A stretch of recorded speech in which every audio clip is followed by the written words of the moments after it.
പരീക്ഷിത്ത് മഹാരാജാവ് ഒരിക്കൽ നായാട്ടിനായി കാട്ടിലേക്ക് പുറപ്പെട്ടു. ഒരു മാനിനെ പിന്തുടർന്ന് അദ്ദേഹം കാടിൻ്റെ ഉള്ളിലേക്ക് കുറേ സഞ്ചരിച്ചു. കുറച്ചു കഴിഞ്ഞപ്പോൾ താൻ വന്ന വഴി ഏതാണെന്ന് രാജാവിന് മനസ്സിലാകുന്നില്ല. രാജാവിന് വഴി തെറ്റിപ്പോയി. അങ്ങനെ വഴി അന്വേഷിച്ച് ആ കാട് മുഴുവൻ അലഞ്ഞു നടന്നു. വിശപ്പും ദാഹവും കൊണ്ട് ക്ഷീണിതനായി. കുറച്ച് വെള്ളം കിട്ടുമോ എന്നറിയാനായി ചുറ്റുപാടും നോക്കിയപ്പോൾ അകലെ ഒരു ആശ്രമം കണ്ടു. വേഗം തന്നെ പരീക്ഷിത്ത് ആശ്രമത്തിന് അടുത്തേക്ക് ചെന്നു. അത് ശമീക മഹർഷിയുടെ ആശ്രമമായിരുന്നു. ആശ്രമം മുറ്റത്ത് ചെന്ന് ഇവിടെ ആരെങ്കിലും ഉണ്ടോ, കുറച്ച് വെള്ളം വേണമായിരുന്നു എന്ന് ഉറക്കെ വിളിച്ചു പറഞ്ഞു. എന്നാൽ ആശ്രമത്തിനുള്ളിൽ ആരും ഉണ്ടായിരുന്നില്ല. ആശ്രമത്തിന് പുറത്താരെങ്കിലും ഉണ്ടാകുമെന്ന് കരുതി ആശ്രമത്തിന് ചുറ്റും രാജാവ് നടന്നു നോക്കി. അപ്പോൾ ശമീക മഹർഷി ധ്യാനിച്ചിരിക്കുന്നത് കണ്ടു.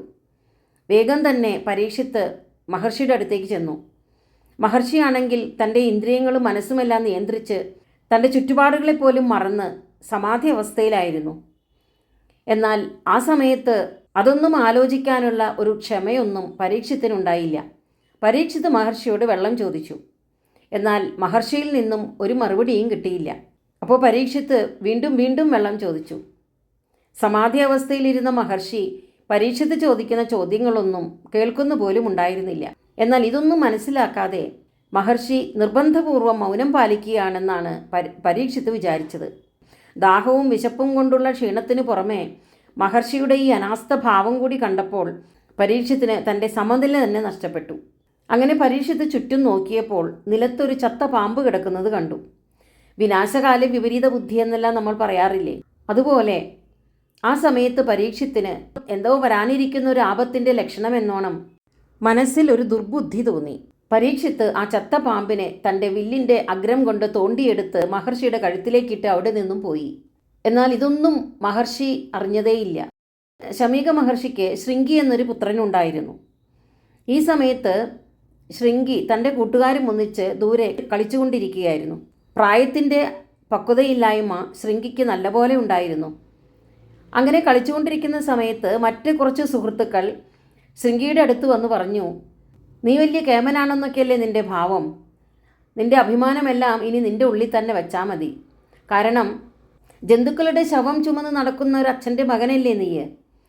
അങ്ങനെ പറഞ്ഞപ്പോൾ ശൃംഗി ദേഷ്യത്തോടു കൂടി അവരെ നോക്കി.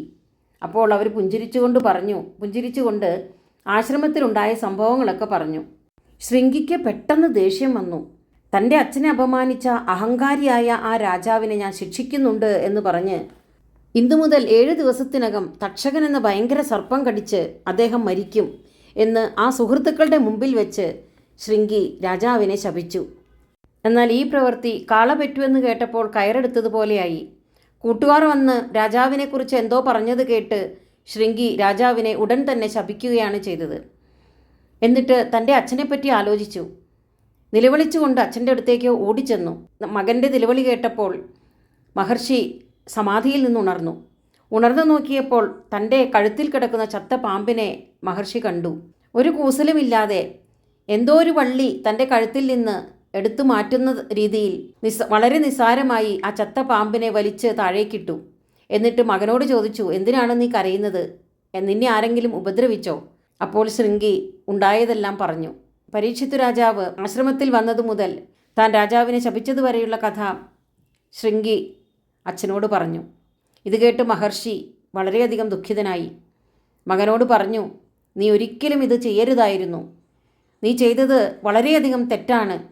ഇത്രയും കഠിനമായൊരു ശാപം അദ്ദേഹത്തിന് നൽകാൻ അദ്ദേഹം എന്താ തെറ്റാണ് ചെയ്തത്?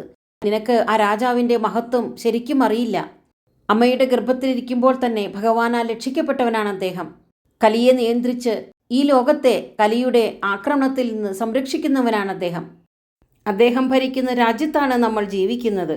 അദ്ദേഹം സദ്വൃത്തനായൊരു രാജാവാണെന്ന് നിനക്കറിയില്ലേ? ഉത്തമനായൊരു പുരുഷനെയാണ് നീ ഈ ഭൂമിയിൽ നിന്ന് ഇല്ലാതാക്കിയിരിക്കുന്നത്.